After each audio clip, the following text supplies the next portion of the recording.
with who you are right now and what you can offer to the organization. Sa tingin mo, pagdating sa arrival dinner, confident kang magugustuhan ka ni Papa Nawat?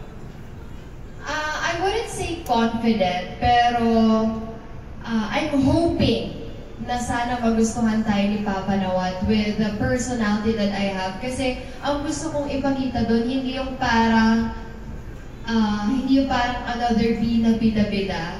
Parang gusto ko ipakita doon is yung kung anong meron talaga si Emma na hindi pa siguro niya nakikita sa isang queen, yung mapapa-wow siya.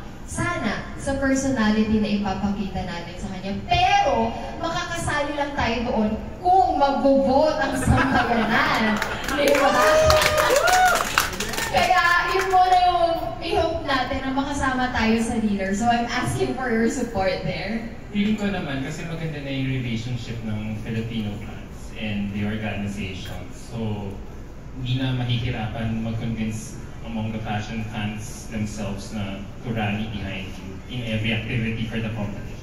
Thank you. You know what? I'm also grateful kasi kilig-kilig ako, totoo lang, kapag nire-repost ni Papa Nawat yung ibang story ko. So, doon pala parang sabi ko, naku, Papa Nawat, sana naman. Sige, we're looking forward to that, for more stories for Papa Nawat to repost about. Thank you.